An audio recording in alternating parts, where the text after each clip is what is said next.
I opened a credit card to pay for my son's hospital bills. A few days later, I saw photos of my daughter-in-law on vacation in Hawaii. When I asked her where she got the money, she just shrugged and said with a smirk, "From your card, Mom. Don't worry, I only spent $50,000. I let out a laugh. My card only has a $5,000 limit. Are you sure you read the name right? I'm glad you're here. If you're watching this video, please like, subscribe to the channel, and tell me in the comments where you're listening to my revenge story from. I want to know how far it's reached." I push open the old wooden door to the house, and the hinges creak, as if in sync with the tired rhythm of my own heart. I spent the entire day at the hospital with Alex, my son, and the smell of antiseptic clings to every fiber of the thin sweater I'm wearing. My legs feel heavy, like I'm dragging an invisible rock with every step. My old purse, its leather strap worn thin, is still hanging from my shoulder, but I don't even have time to set it down before Jessica breezes into the living room, light as a wisp of air, completely ignoring the heaviness that fills the house. She, my daughter-in-law, is wearing a shimmery Gucci silk dress, the kind I only ever dare to look at on billboards. Her face is meticulously made up, plump, red lips, and long, curved, false eyelashes. Her heels click against the tile floor, each step radiating an arrogant confidence. She's holding her phone, her fingers flying across the screen, busy finding the best angle to check in. I just stand there, watching her toss her suitcase aside like it's an inconvenience, then gracefully sit on the sofa, cross her legs, and pick up a cup of coffee that's been cold since this morning. A lopsided, self-satisfied smile plays on her lips, as if the whole world belongs to her. I stifle a sigh and try to keep my voice gentle, even though exhaustion is crushing my chest. "Jessica, you're back? Where have you been?" I ask, my voice hoarse, as if every word is a struggle to get past my dry throat. Jessica leans back on the couch, her eyes glued to her phone screen, not bothering to look at me. "Hawaii?" she answers lazily, as if she were talking about a walk in the park. "It was amazing. Way better than that stuffy hospital you spend all your time in." Her words cut through me like a knife. Hawaii. While Alex and I were fighting through the darkest days of our lives, she was in Hawaii enjoying the sun and the blue sea. I stand there frozen, feeling the ground crumble beneath my feet. My throat tightens, bitterness rising in a wave. But before I can say anything else, Jessica holds out a gold credit card. It glitters under the living room light like an expensive jewel. "Thanks to your card," she says, her tone somewhere between indifferent and haughty. "Don't worry, I only spent a little, just $50,000. $50,000. The number echoes in my head like thunder. I'm frozen solid, my hands gripping the strap of my purse. And then, like an uncontrollable reflex, I let out a harsh, bitter laugh that rings through the silent room. It's not a laugh of joy, but of disbelief, of the pain of betrayal. $50,000?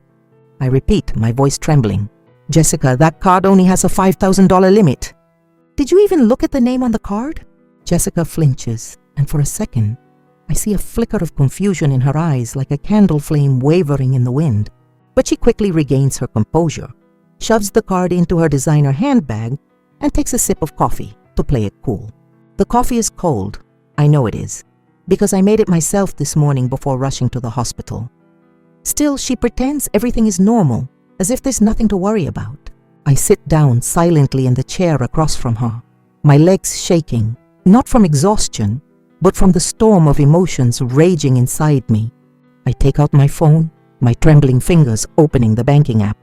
With every tap on the screen, I feel my heart pound harder, as if it's trying to warn me of a truth I'm not ready for. I'm going to show her the truth, I think to myself. But deep down, I'm scared. Scared that what I'm about to discover will destroy what little trust I have left. The air in the room grows thick, heavy, as if it's turned to lead. The only sound is the second hand of the wall clock, ticking slowly like a countdown to an explosion. Outside, from the narrow street, comes the faint sound of a car horn mixed with the wind whistling through the window. And there I am, facing Jessica, the daughter-in-law I once loved like my own child. But now I only see an impossible chasm between us. Just a few days ago, my life was still quiet, no luxuries, but full of love. Alex was always my pride and joy. A good, hard-working man, always smiling like the summer sun in Houston. But then, like an unexpected nightmare, everything changed in an instant. That day, I was in the kitchen chopping onions for the beef stew Alex loved so much. The onions were making my eyes water, but I could still clearly hear the laughter coming from the living room. Alex was telling Jessica about a difficult client at work, his voice full of life mixed with a soft laugh. I smiled, thinking that even if life was hard, as long as those two were happy, I would be too. But suddenly the laughter stopped. A heavy thud echoed through the house, like something had fallen hard to the floor. I dropped the knife and ran to the living room. My heart stopped when I saw Alex lying on the tile floor, clutching his chest, his face turning purple as he gasped for air. "Alex!" I screamed in despair, rushing to his side. Jessica was just standing there, her eyes wide, phone in hand, as if she couldn't process what was happening. "Jessica, call 911, quick!" I yelled, kneeling beside Alex, grabbing his hand with my trembling ones. His hand was ice cold. Those fingers that were always so warm now felt lifeless. I pressed my ear to his chest, searching for a faint heartbeat, whispering over and over, "Son, don't leave me. Please, don't leave me." Jessica finally snapped out of it, dialing frantically, her voice shaking as she spoke to the dispatcher. In less than 10 minutes, the piercing wail of an ambulance siren filled the street outside our house. Between the two of us, we managed to get Alex inside. I held him tight, feeling like if I let go, I would lose him forever. In the ambulance, the flashing lights blinded me, the siren vibrating through my chest. I squeezed his hand, praying with all the faith I had left, begging God and not to take my son. Beside me, Jessica was huddled over, but her eyes were still fixed on her phone. Through my sobs, I heard her mutter with irritation, "No, I can't go now. That plan will have to wait, don't you understand? My husband is—" Her voice trailed off, but I didn't care anymore. My entire being was focused on Alex, clinging to every shallow breath he managed to take. The ambulance screeched to a halt in front of the largest hospital in Houston. Nurses rushed Alex into the emergency room, and the glass doors slammed shut in my face. I stood there helpless, watching the gurney disappear down the hall. A young doctor, his hair stuck to his forehead with sweat, ran out and yelled, "Massive heart attack! We need to operate immediately!" Those words hit me like a sledgehammer. I staggered, having to lean against the cold wall to keep from collapsing. Jessica slumped into the hallway chairs, tears streaming down her cheeks. But even as she cried, she never let go of her phone. She was swiping, typing nonstop, and every so often she'd get up and walk to a corner to answer a call. I managed to hear her whisper, "Yes, I'll arrange it. No, I can't pass up this opportunity." I looked at her, my heart heavy. While her husband, my son, was fighting for his life, she was still worried about these opportunities. But I didn't have the strength to question her. I just sat there, alone, facing an immense fear, as if the whole world was slowly slipping away from me. Hours passed, each minute feeling like a century. I stayed in that waiting room chair, my hands clasped together, my nails digging into my skin. Every time the ER doors swung open, my heart would stop, hoping for good news. Finally, the doctor came out, his face serious, his mask hanging from his chin. He looked at me and said gravely, "Mrs. Vega, Alex's condition is very critical. We need to operate now. But first, you need to make a down payment of $5,000 for the surgery and medication." I nodded immediately, without a second's hesitation. "Yes, I'll take care of it right now," I replied, though inside I had no idea how. My savings had run out long ago, but I couldn't let my son lie there without help. "Save my son, please," I whispered, my voice breaking. The next morning, I was up at first light, put on an old sweater and went straight to the bank. The line was incredibly long, but I waited patiently with only one thought in my mind, saving Alex. The bank teller, with a name tag that read Maria, looked at me with compassion. "Mrs. Vega, are you sure you want to open a credit card with a $5,000 limit? The interest rate will be quite high," she said softly. I nodded without thinking. I need it right now, I answered, feeling like my son's life was in my hands. Maria guided me through the process, step by step, with so much patience that I felt a small sense of relief in the midst of the storm. When she handed me the new card in a crisp white envelope, I clutched it tightly, as if it were my last hope. "Thank you," I murmured, my eyes blurry.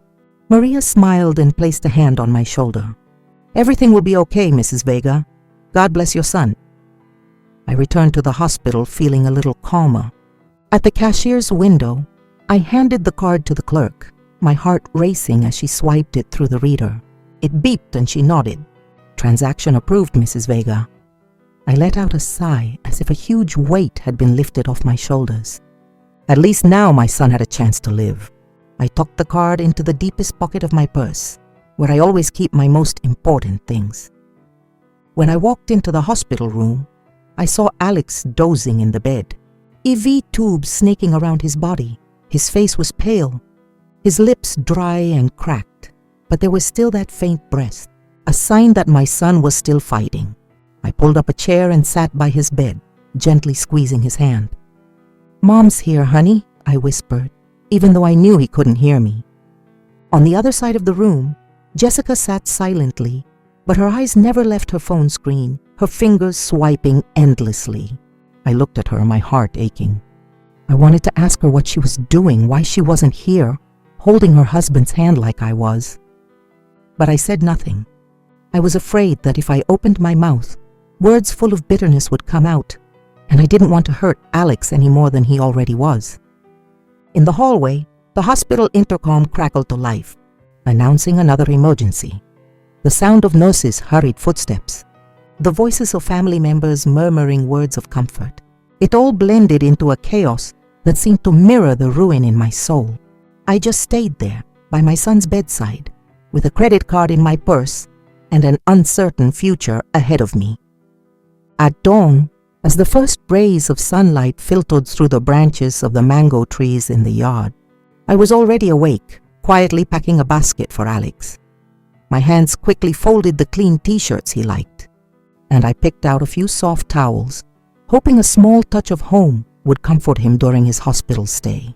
In the kitchen, I lit the stove and toasted some rice until it was fragrant, ready to make a small pot of his favorite rice soup, the same one Alex always asked for when he was sick as a child. The aroma filled the house, bringing back memories of a time when our family still gathered around a simple table, and Alex's laughter filled every corner. But now those memories felt distant, shrouded in the shadows of the past few days. With the basket in hand, I walked into the living room, my heart heavy but clinging to a spark of hope that Alex would be better today. But as I stepped into the room, I stopped dead in my tracks. Jessica was there, kneeling beside a large, open suitcase on the floor. Designer clothes, shiny heels, and expensive makeup were scattered everywhere, as if she were emptying out an entire boutique. She was wearing a light silk blouse, her hair pulled up high, but her movements were rushed, almost frantic. The sound of the suitcase zipper closing echoed coldly in the morning stillness. "Jessica, what are you doing?" I asked, my voice a mix of surprise and concern. "Where are you going in such a rush?" She looked up, her eyes flicking past me before she forced a smile. "There's an urgent matter at work, Mom," she replied, trying to sound calm, though I detected a slight tremor in her voice. "I have to travel immediately. Don't worry, I'll make sure everything is taken care of." Her words made me hesitate. A business trip? Now, when Alex was in the hospital, when our whole family was in anguish, I wanted to ask more, to press her on what she was hiding, but just then my phone buzzed insistently in my pocket. I pulled it out immediately. It was the hospital. A nurse's urgent voice came through the line. "Mrs. Vega, can you bring Mr. Vega's personal belongings as soon as possible? We need to prepare him for his morning examination." I nodded, even though she couldn't see me, and replied, "I'm on my way." I glanced at Jessica, intending to say something else, but she had already turned her back, continuing to stuff things into her suitcase as if I wasn't even there. I had no choice but to push all my doubts aside, grab the basket, and hurry out of the house. Inside, a sense of unease began to creep in. like something was wrong, but I didn't have time to think about it. Alex was waiting for me. When I got to the hospital, the atmosphere was as suffocating as ever. The announcements over the loudspeaker, the squeak of gurneys rolling down the hall, and the anxious whispers of patients' families all blended into one noise. I walked up to the front desk, ready to give the basket to the nurse, when a young clerk with glasses looked at me with apologetic eyes. "Mrs. Vega, there's an additional cost for Alex's surgery," she said, her voice soft but laced with discomfort. "Could you pay for it now? We need to complete the paperwork before we can proceed with the next step." I nodded, trying to stay calm, though my heart was already pounding. "Yes, I'll pay right now." I opened my purse, ready to take out the credit card I had carefully tucked away in the secret compartment. But when I reached inside, I only felt an empty space. My heart dropped. I rummaged through the purse, emptying everything onto the counter, keys, old receipts, a few coins, but the card was gone. "This can't be," I muttered, confused. I was sure I had put it away after the last payment. Or did I leave it at home? I forced myself to calm down, thinking maybe I had left it on the kitchen table in my morning rush. "I'll do an online transfer," I told the clerk, my voice shaky. I took out my phone, my fingers flying across the screen to open the banking app. But just then, a social media notification popped up glowing on the screen. "Jessica is live." I froze. A moment of curiosity, or maybe a bitter premonition, made me tap the notification. The image that appeared left me cold. Jessica, dressed in a stunning red silk dress, was laughing joyfully at a luxurious table. In her hand, a cocktail glass sparkled in the sunlight streaming through a window. Behind her, a deep blue beach stretched out, the sound of waves mixing with lively Hawaiian music. She was hugging a man and an older woman, calling them Mom and Dad in a sweet voice, her gestures affectionate, as if they were a real family. Then a young man with slicked back hair appeared, wrapped his arm around Jessica's waist, and gave her a passionate kiss on the cheek. The crowd around them cheered, the applause erupting like a strange melody, so distant from the world of pain I was in. My heart was hammering against my ribs, my hands shaking so badly I almost dropped the phone. My breathing grew heavy, as if the air in the hospital hallway had suddenly turned thick. Jessica, where was she? Hawaii, she had said. But who were these people she was calling Mom and Dad? And that young man? I felt a sharp pain in my chest, not from illness, but from the betrayal that was unfolding so clearly before my eyes. "Mrs. Vega, can you make the payment now?" The nurse's voice beside me brought me back to reality. She was looking at me with concern. "Your son's surgery is about to begin." I quickly exited the social media app, my stiff fingers trying to type my password into the banking app. But in my mind, 1,000 questions swirled like a tornado. What was Jessica doing? Why was she there while Alex was fighting for his life? And the credit card? If it wasn't in my purse, then where was it? But I had to push all of that aside. My son was in the operating room and I couldn't afford to be distracted. "Okay, I'll transfer it right now," I said in a hoarse voice, trying to focus on the phone screen. Now, back in the living room, the silence was so sick it was suffocating. My gaze was still fixed on the shiny gold credit card Jessica had left on the table. I looked her straight in the eye, my voice clear and icy, as if rage and disappointment had frozen every other emotion. "My credit card limit is only $5,000, and I already used it to pay the hospital." "You spent $50,000. What card did you use?" Jessica let out a sarcastic, mocking laugh, as if I'd said something absurd. "Do you think I'm that stupid, Mom?" she said sharply, her eyes flashing with arrogance. "You left the card on the table yourself." "I just picked it up. Here it is." She pulled a gleaming gold card from her purse, holding it up in front of me like a trophy. The ceiling light glinted off it, identical to the one I had used to pay for Alex's surgery. But deep inside, a dark feeling made my heart beat faster. I reached out to take the card, my trembling fingers brushing against the smooth surface. I examined it carefully, turning it over, squinting to read the tiny printed letters. The color, the logo, everything looked just like mine. But as I looked closer, I noticed the difference. The bank printed on the card wasn't mine. A chill ran down my spine. I frowned, my voice turning grave. This isn't my card. Look closely. The bank is different. Mine is still right here. I opened my purse, my fingers going straight to the secret zippered compartment where I always keep what's most important. And there it was, untouched, my credit card, safe in the worn lining. I held it up in front of Jessica, my eyes never leaving hers. This is mine, I said, my voice quiet but sharp as a razor. So how do you explain this? Jessica's face contorted, turning pale as a sheet. Her eyes went wide, a flash of panic in them. With trembling hands, she took the strange card I handed back to her, turning it over and over as if she couldn't believe her eyes. No, it can't be, she stammered, her voice breaking. Then whose card did I use? Her question was a desperate whisper, not directed at me, but at herself. Suddenly, Jessica became frantic. She emptied her entire purse onto the floor. Lipsticks rolled away, an eyeshadow case shattered, and receipts fluttered everywhere.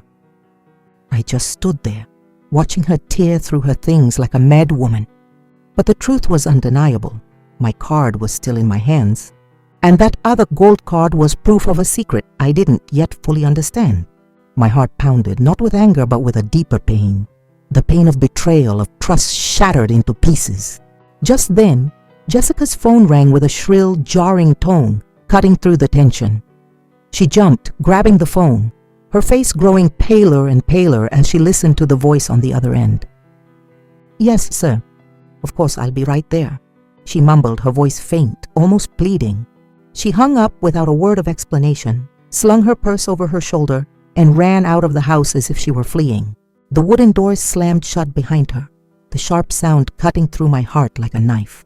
The strange, shiny gold card was left alone on the table, gleaming under the light like a silent challenge.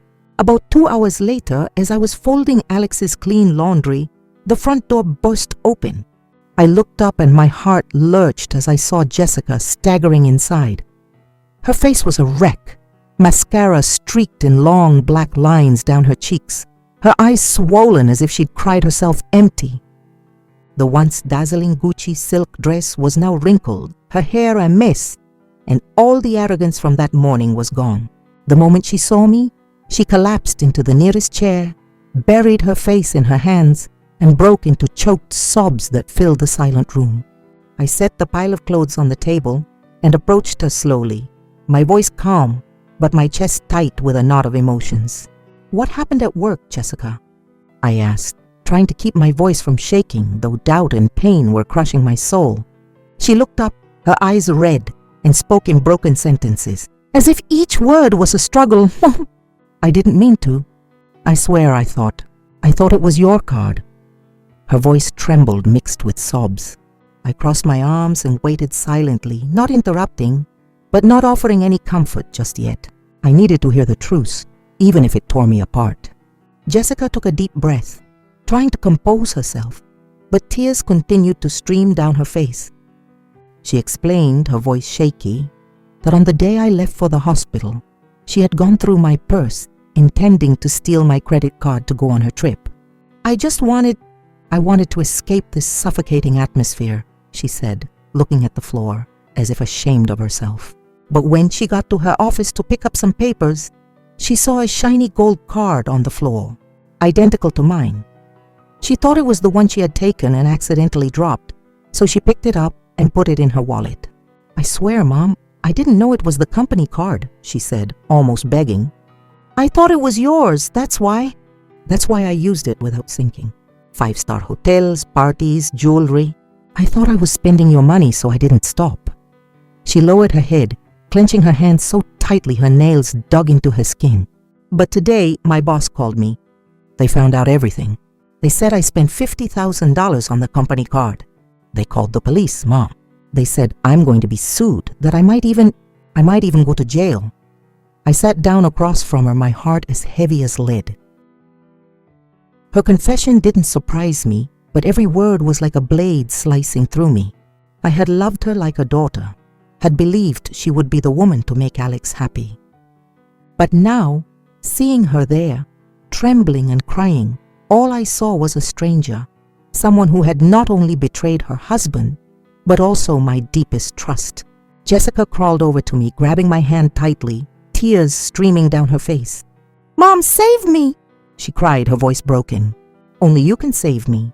I don't want to go to jail, Mom. I'm begging you, help me." Her hands squeezed mine, cold and trembling, as if I were her last lifeline. I looked into her eyes, but those glistening tears couldn't hide the selfishness behind them. I sighed and gently pulled my hands away. "I don't have $50,000, Jessica," I said, my voice quiet but firm.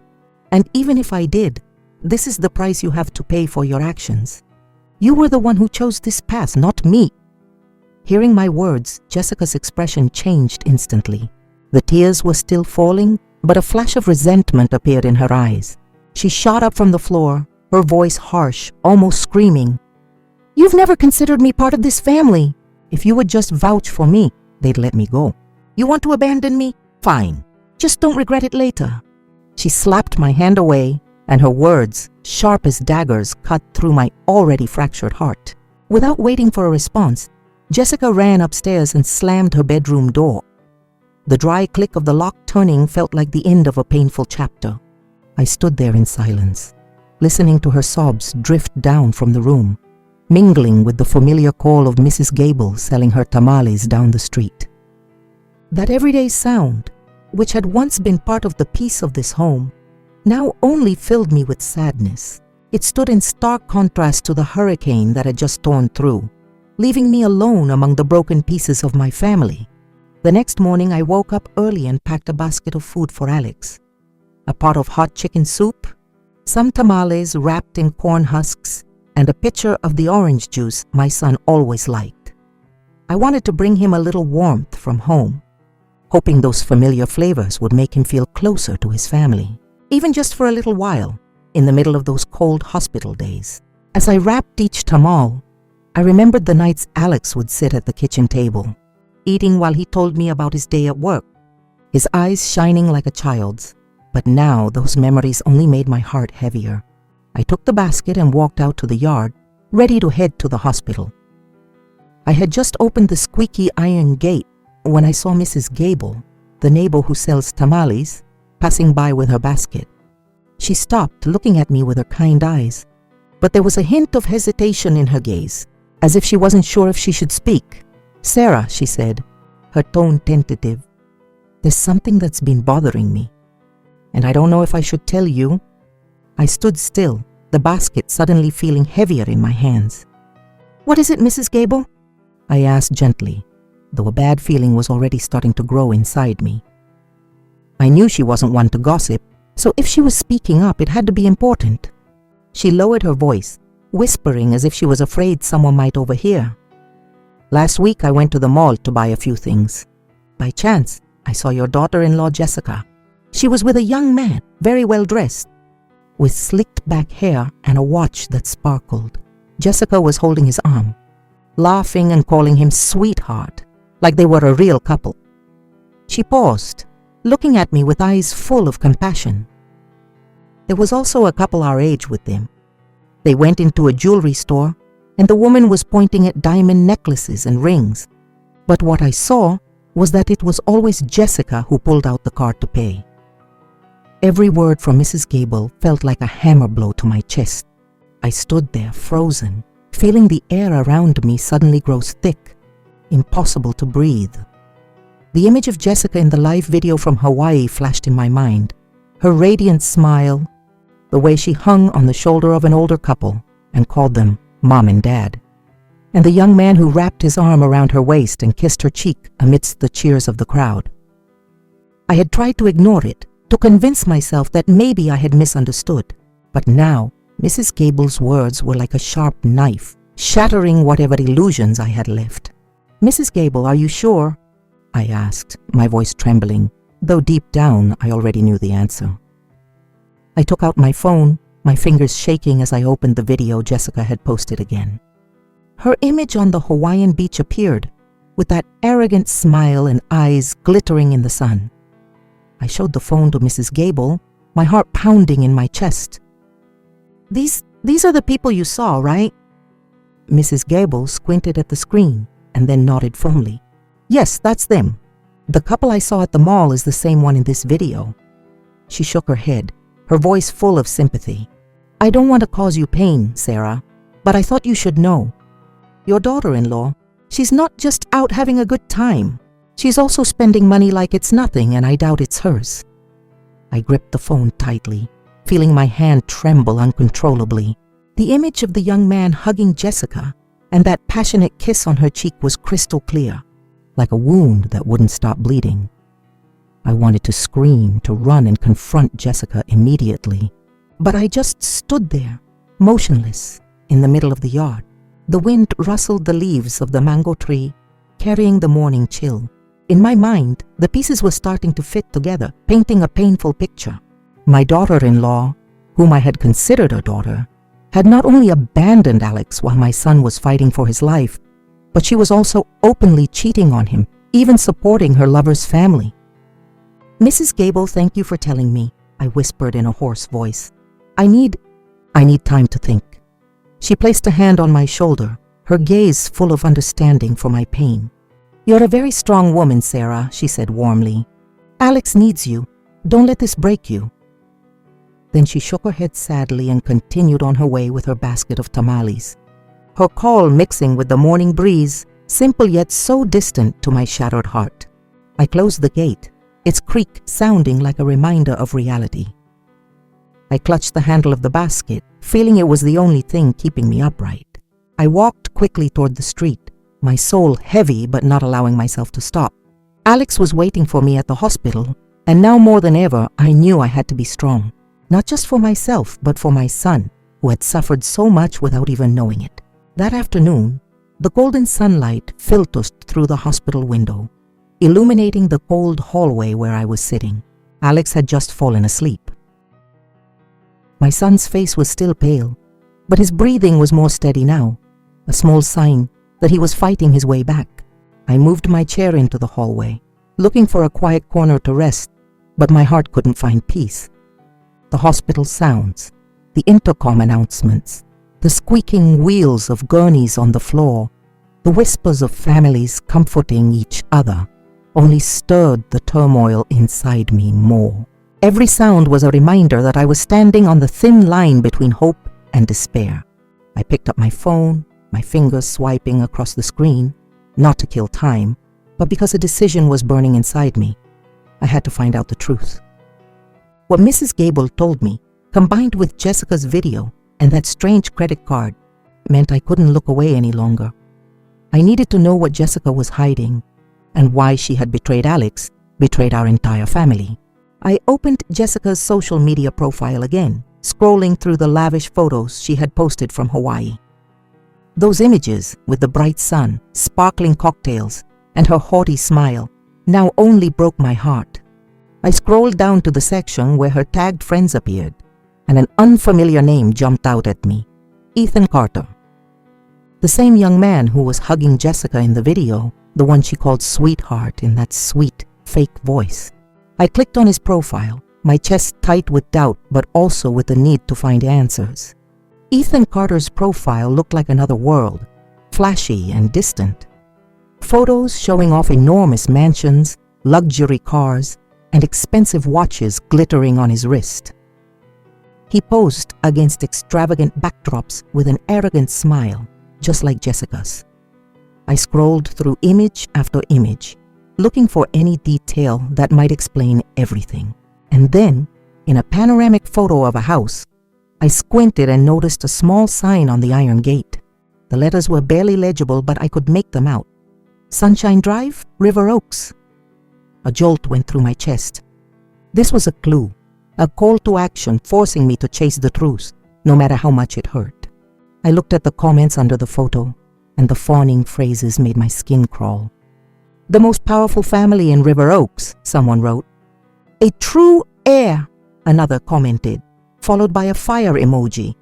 And among them all there were Jessica's red hearts, indelible marks of her complicity.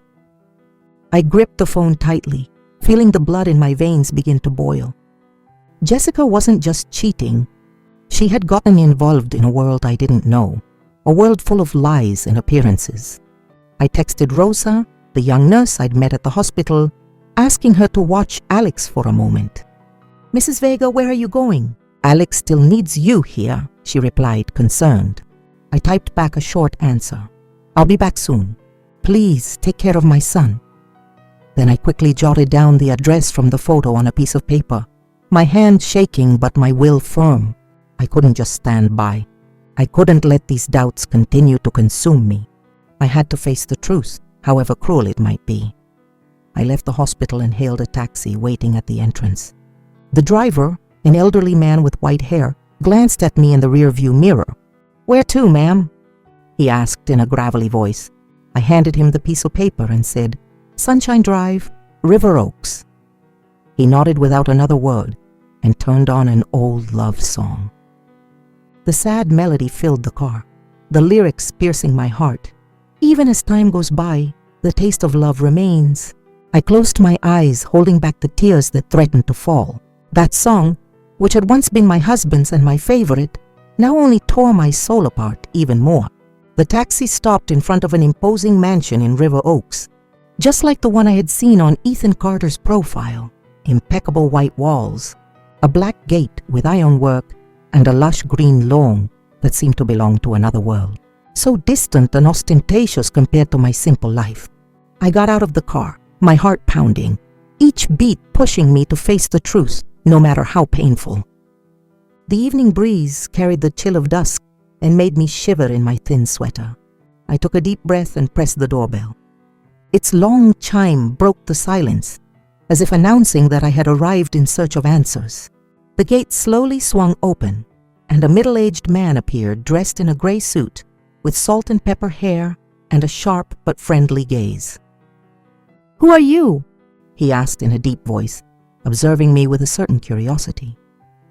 I clutched my phone tightly and answered calmly, though I was trembling inside. "Excuse me, my name is Sarah. I'm trying to find the people in this video." I showed him my phone with the video of Jessica in Hawaii, radiant on the beach, hugging an older couple and calling them Mom and Dad. He frowned, watched the video carefully, and then shook his head in surprise. "How strange," he murmured, lowering his voice. "Just a little while ago, a young woman came here crying, asking the same thing you are. Isn't this the same person?" He pointed to Jessica on the screen, whose smug smile now felt like a knife in my heart. I nodded, my throat dry. "Yes, that's her. My daughter-in-law, Jessica." My voice broke, but I tried to stay firm. "Please, I need to know who the people in that video are." He sighed and gestured for me to follow him. "I'm Richard, the real owner of this house," he explained as he led me through the manicured garden into a spacious living room, adorned with paintings and elegant furniture. He invited me to sit, but I remained standing, phone in hand, my soul filled with anguish. Richard looked at me with a degree of compassion.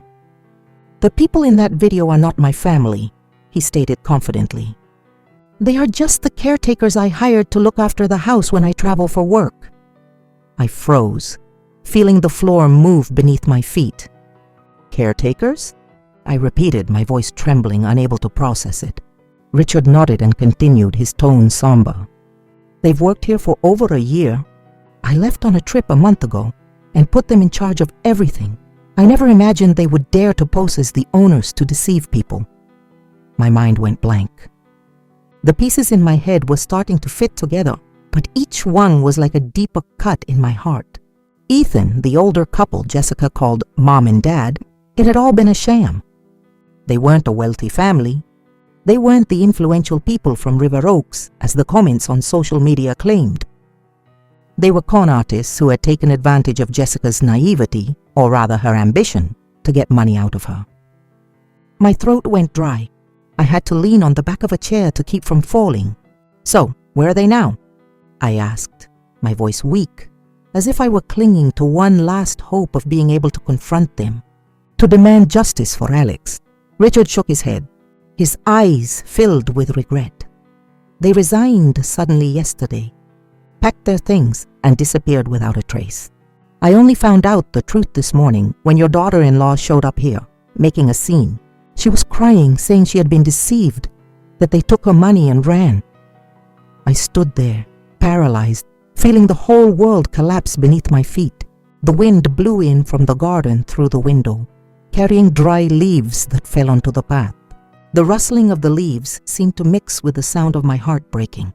Everything was clear. Ethan and the supposed rich family were nothing but frauds. They had manipulated Jessica's foolishness and greed, getting her to spend thousands of dollars on the company credit card. And now they had fled, leaving Jessica alone to face the consequences. "Jessica came here?" I asked, my voice catching.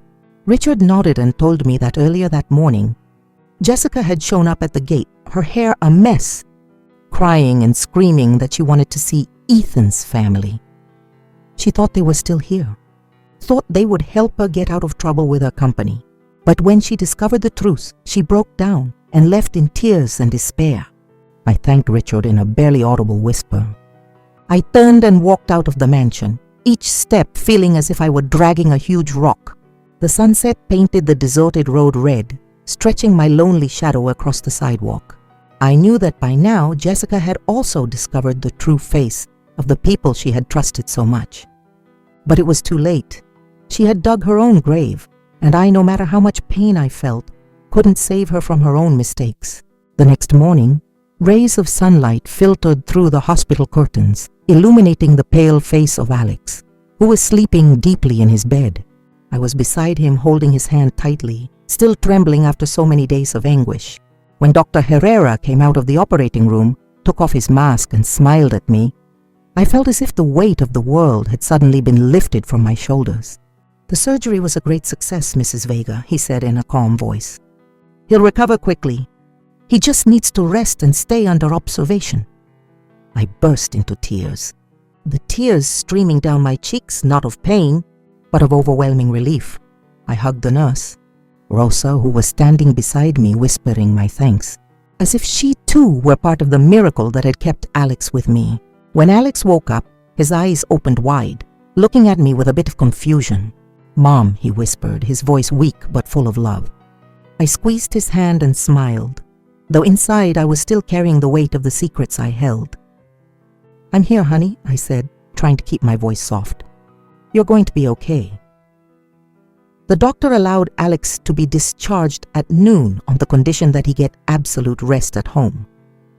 I packed everything from clean clothes to a pitcher of orange juice, telling myself silently that as long as Alex recovered, I could overcome any difficulty. On the way home, sitting in our usual taxi, I watched Alex, who was sitting up straighter now, though his face was still pale. He stared out the window, his gaze distant, as if trying to reclaim his life after brushing so close to death. I knew the time had come to tell him the truth, no matter how painful it was. I took a deep breath, gathered all my courage, and began to speak. "Alex, I need to tell you something," I said, my voice trembling. "It's about Jessica." He turned to me, a hint of surprise in his eyes. "About her? What's wrong, Mom?" His voice was weak but curious. I told him everything, from the strange credit card and the video in Hawaii to Jessica's confession and what I discovered at Richard's mansion. I tried to stay calm, but every word that came out was like a knife I was plunging into myself. I told him how Jessica had been unfaithful, had spent the company's money, and had fallen into the trap of con artists posing as a rich family. At first, Alex shook his head, his eyes filled with disbelief. "That can't be," he murmured, his voice breaking. "Jessica wouldn't do that to me." I saw his expression waver, as if he were trying to hold on to the last spark of faith in the woman he loved. Silently, I took out my phone and played the fateful video. Jessica radiant on the beach, wrapped in the arms of a strange couple, and a young man kissing her cheek. I handed him the phone, and I felt my heart break as I watched Alex's face turn even paler than it had been after the surgery. He closed his eyes, and a single tear slipped down his cheek, silent, like a farewell to the happy days that would never return. "Forgive me, Mom," Alex whispered, his voice choked with emotion. "I didn't see." "I didn't know." I squeezed his hand, wanting to give him some of my strength. "It's not your fault. I said, my voice shaking. "I just want you to know the truth so you can move on." But inside, the pain was tearing me apart. I had wanted to protect Alex from all suffering, and now I was the one delivering this blow. The taxi stopped in front of our house gate, which was already open and creaking in the afternoon wind. I helped Alex get out, but as soon as we stepped into the yard, I saw Jessica sitting on the front steps. Her hair was a mess. Her silk dress was wrinkled and her eyes were sunken as if she had been crying all night. She looked up, saw Alex, and immediately ran to him, falling to her knees in front of my son, grabbing his hands desperately. "Honey, please save me," she sobbed, her voice breaking between gasps. "The company fired me. They're demanding I pay back the full $50,000. I'm about to be sued. I have nowhere to go." I took a step back, watching in silence, my heart cold. Alex looked down at Jessica, and there was no longer any love in his eyes, only an icy resolve I had never seen in him before. "Jessica," he said, his voice calm but sharp, "I'm filing for divorce tomorrow. I can't live with someone who betrayed and deceived both her mother-in-law and her husband." Jessica broke down completely, hugging Alex's legs, pleading, "No, please don't do it. I know I was wrong. I swear I'll change." But Alex just silently removed her hands, finger by finger, with the same coldness he was using to close the door on the love he once had for her. He walked toward the house alone, his steps slow but steady, leaving Jessica kneeling and crying in the middle of the yard.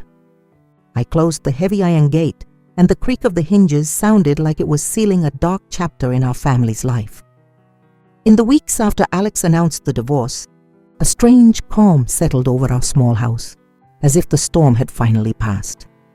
I spent most of my time by his side, taking care of him, cooking his favorite meals, and trying to bring a little peace back to his wounded soul. On the morning of the trial, I woke up early, just as the dawn light was beginning to show.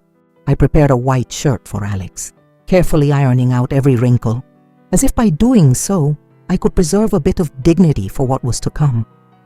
Alex was sitting at the kitchen table, drinking coffee in silence, his gaze lost, deep in memories I couldn't reach. "Mom, I'm okay," he said in a hoarse voice. But the faint smile on his lips couldn't hide his pain. I just nodded, took his hand, and together we left the house, knowing that this day would change everything. At the courthouse, the atmosphere was heavy and stifling. The long hallways, lit by cold fluorescent lights, made my skin crawl. Alex and I sat in the front row, silent, waiting for the hearing to begin. When the door opened and Jessica was escorted in, I felt a knot form in my chest. She was no longer the arrogant woman in Gucci dresses with a haughty smile. Her face was gaunt, her hair tangled, and her dark circles were so deep it looked like she hadn't slept in days. Her eyes met ours for a moment, but she immediately looked away, unable to hold our gaze. The prosecutor stood up, his voice clear and firm, presenting the evidence against Jessica one piece at a time. He showed the corporate card statements, the receipts for lavish purchases in Hawaii, from five-star hotels to expensive jewelry. He projected the video I had already seen countless times. Jessica smiling on the beach, arm in arm with the two con artists and the young man named Ethan. Every image, every word that appeared on the large courtroom screen was like a knife. Not just for Jessica, but for Alex's heart and mine. Jessica's lawyer tried to defend her, his voice weak, almost desperate. My client was the victim of a romantic scam, he argued. She did not know the card belonged to the company and was manipulated by these con artists. But his words faded into nothing. The prosecutor immediately refuted his claim, pointing out that Jessica had taken the card intentionally, used it without a second thought, and that her actions had not only broken the law, but had also caused serious damage to the company. When the judge asked Alex if he wanted to say anything, my son stood up, his tall frame trembling slightly. He looked directly at Jessica, his eyes completely devoid of affection, filled only with an icy resolve. "I have nothing left to say," he said, his voice calm but sharp as a razor. "I lost a wife, but at least I'm left with my dignity and my mother's." His words echoed in the courtroom, brief but heavy, silencing the entire room. I saw Jessica lower her head, clenching her hands tightly, as if she wanted to escape Alex's gaze. The final verdict was delivered. The judge found Jessica guilty of misappropriation of corporate funds, sentenced her to 3 years in prison, and ordered her to repay the $50,000. In that instant, Jessica collapsed in her chair, screaming in despair, her sobs echoing amidst the flashes of reporters' cameras. "No, please, I don't want to go to prison," she cried. But no one in the courtroom showed any sympathy. I looked at her and I no longer felt anger, only a deep sadness. She had destroyed her own life, and now she had to pay the price. I took Alex's hand and led him outside. The noise of the courtroom, Jessica's screams, the murmurs of the crowd, it all faded behind us. We walked out the courthouse doors, and the bright midday sun bathed us in a warm, clear light. I took a deep breath, my chest feeling light, as if an invisible weight had been lifted. Alex looked at me and managed a faint smile. "Mom, we did the right thing, didn't we?" he asked, his voice subdued. "Yes, son," I replied, squeezing his hand. "We chose the truth, even though it hurt." I knew Alex was still wounded, but I also saw a glimmer of hope in his eyes, a new strength to move forward. Back in our modest home, I went into the kitchen, turned on the stove, and started making a hot chicken soup.